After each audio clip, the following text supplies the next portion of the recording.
So guys, hawak ko yung brand new na Infinix Hot 70 and I'll be running you through how to install properly itong bagong bili mo na Infinix Hot 70 or probably any Infinix phone na nabili mo. Almost the same naman kanyang UI na kanyang setup. Wala ka namang, there's not much difference. So, hopefully makatulong doon tutorial sa inyo. Step by step na natin gagawin on how to set it up kasi hindi naman lahat ng tao ay techie. So, let's get started. So, pagsimula, pindot mo na itong arrow na ito. Then, the next thing you know is papapili ka ng language mo. Of course, pili ka ng gusto mo. Either go Filipino or go US, United States. Choose your country, Philippines. Unless sa ibang bansa ka. Yes ka lang dito, wala ka naman magagawa. Kasi kung hindi ka nag-yes, hindi tutuloy. Pwede ka naman mag-choose between porting over from an Android or iPhone, Apple device. But we'll skip this one for now kasi wala namang paglilipatan. Kung may SIM card ka, insert mo lang. Ako, I'll skip.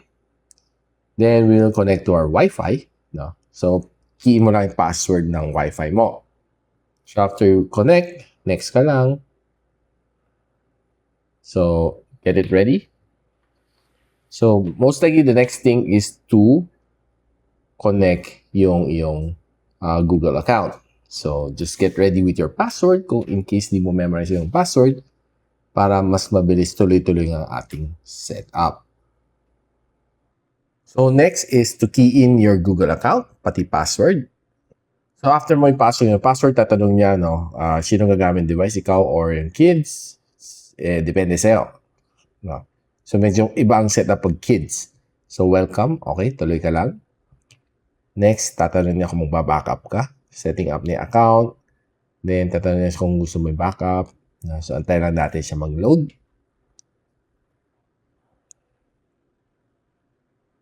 So, tatanong mo na siya kung gusto mo i-set up ang iyong fingerprint, face unlock, or password. So, set up mo lang kung gusto mo. Skip kung ayaw mo. Ito, pwede mo i-backup ang iyong mga apps. So, sa Google account mo. So, depende sa'yo din, no? I would suggest i-backup mo kung enough space ka. So, proceed lang tayo. So, allow ka lang lahat dito. Wala ka naman ibang option. Ako, suggest ko i-backup ng mga photos nyo kung enough storage kayo. Pero ako, since this is a demo, so hindi mo na mag-backup. So, agree ka lang dito. Yan. So, pwede ka mag-change ng wallpaper. Pwede mag-change ng mas malaking text kung gusto mo. Kung medyo nahirapan kayo sa font niya na mas maliit, pwede mo palakihin. Yan. So, kung mga parents, yan, mga tito, tita, yan, gusto nyo mas malaking font. Okay. So, ako I'll still go for the normal. Okay na ako dyan. So, done for now. Just a few moments. Ready lang. Then, it's almost done. So, antayin lang natin siya matapos. So, itong mga to, AI assistant. So, wala namang problema mga to. I'll just proceed and press next. Ito, pwede mo i-skip naman to. Infinix ID. Kung meron ka lang naman, pwede mo i-skip. Mobile cloner, depende. Kung if you're cloning another phone na Android, you can use this one. Gesture buttons. I'm not sure kung meron pang gumagamit ng buttons kasi mga tito and tita. Pero mostly gumagamit ngayon gestures. So get ready. Yan. Yan na natin matapos. This is based on Android 16 nga pala guys. Infinix Hot 60. Hot 70 pala. So wait lang natin siya mag-boot up.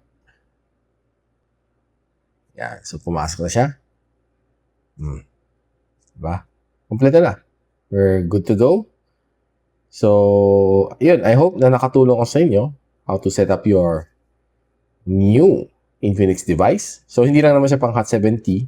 Pwede rin siya sa mga ibang device like GD50 Pro, Note 60 Pro, Note 60 Ultra, and mga smart series ni Infinix.